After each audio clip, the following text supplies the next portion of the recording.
come right now, if you would, please. Sit down just for a second, guys. I'm going to switch gears here for a minute. As I was singing that song, it says, "You make all things new." And I'm going to be very honest right here. Would you just give me a little something? Looking at you, brother, you're not one that I would just walk up to on the street and say, "Are you Christian?" And I think you understand that. And I've learned some things about my brother Nathan that it's a beautiful thing. He could be intimidating looking. He's as tall as I am, or taller, and with the tattoos and but when I got to talking to him, a tender heart, that God's making all things new.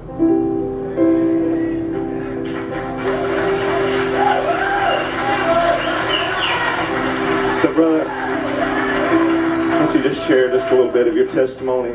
Maybe some people in here don't know, and just take a few minutes. Okay, I was going to rehearse this, but I'm just going to let the Spirit get me closer. Okay. I had a pretty good childhood. You know, I was a straight A student all the way through school, you know, straight A's. My mom had remarried because my dad was in and out of prison, and the time I did see him, he was too violent to be around. He stayed drunk all the time. Right after high school, I went straight into my tattoo apprenticeship. I had a master artist license at the age of 20. I was awakened by God at an early age. I was probably 14. My grandmother placed the organ in church. My grandfather was a pastor. My mom's a leader in the church. So I knew God, you know, at an early age. You know, by the time I was 17 or 18, I was leading the youth ministry at my local church. And I was operating in the Spirit at an early age. And it was all about God, and then it was all about God and tattoos. And as I fell into the tattoo scene, it was pretty much all about tattoos and drugs.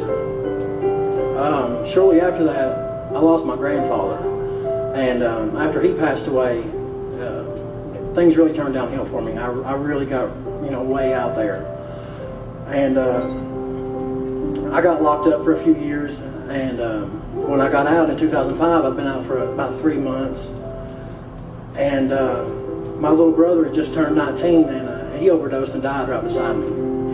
I woke up, found him dead, and that really took a toll on me. And you thought that would have taught me to stop, you know, but it didn't. It just sped me up. And I got so far gone, nobody could touch me, nobody could reach me.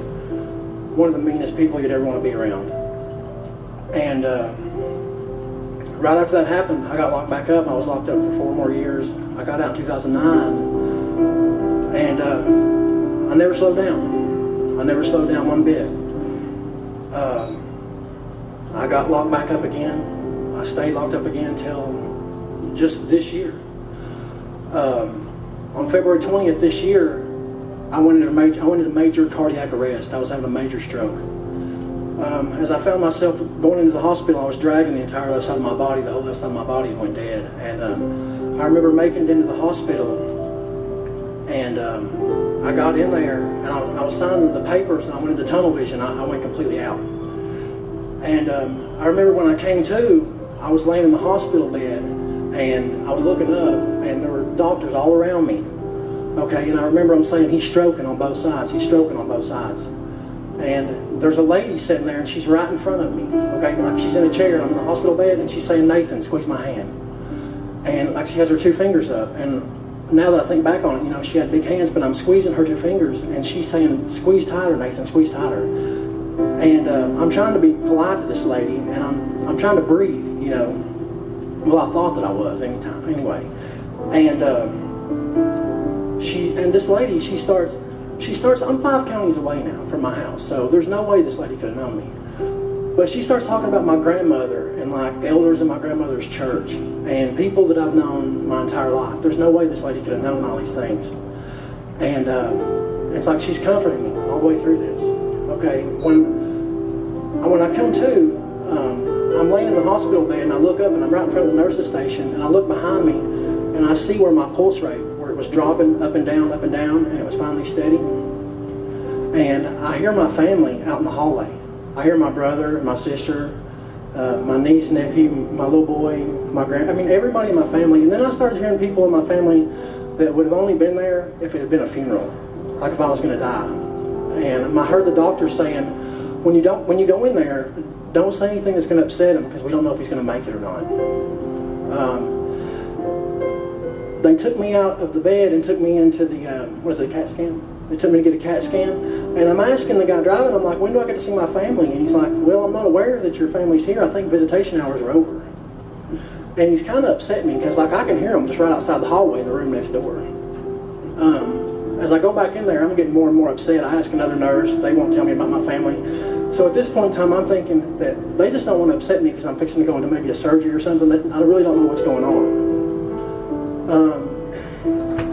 I remember the machine started going off, and all the doctors came back in there.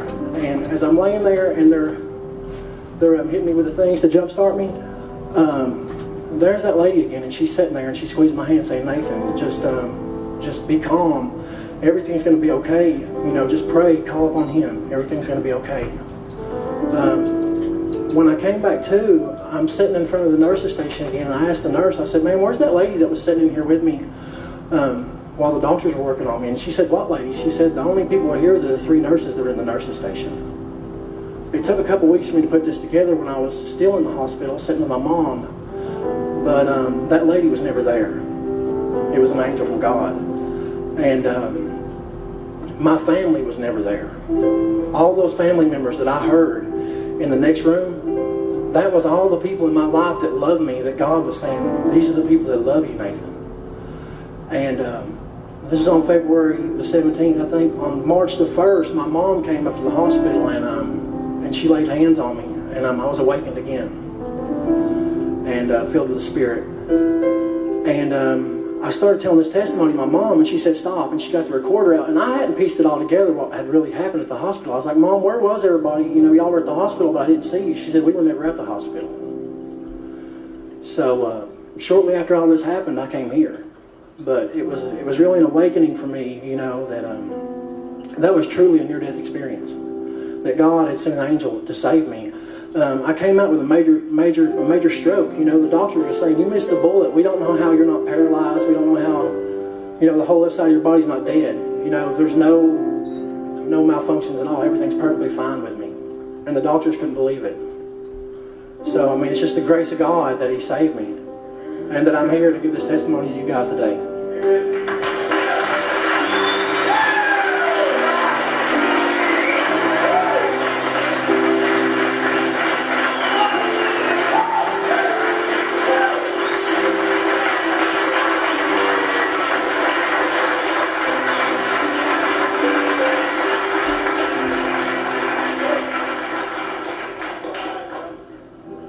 Nathan, the beauty part of that to me is God's mercy and grace. And I got a question. So you're a Christian now? Yes. Would you say it? Yes. Okay. And you're on the way to heaven? You're on your way to heaven? Yes, sir. Several weeks back, you wore some shorts up to the thrift store working. And I was shocked by something that was around your ankle. Is that the reason you're saved? No.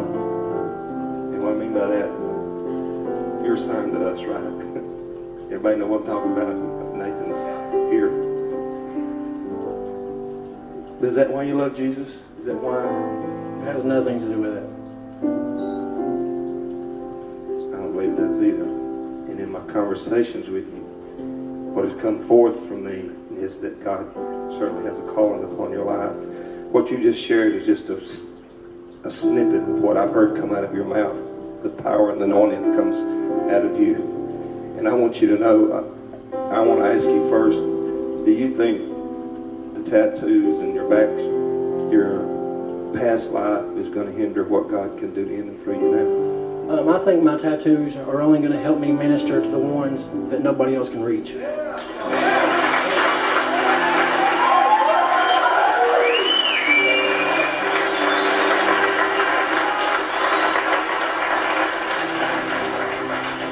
Some of you might think I'm shocked by that. I'm not shocked by that. And I say for the record, I don't believe in tattoos. That's just a Ricky Todd thing. That's not a doctrinal thing.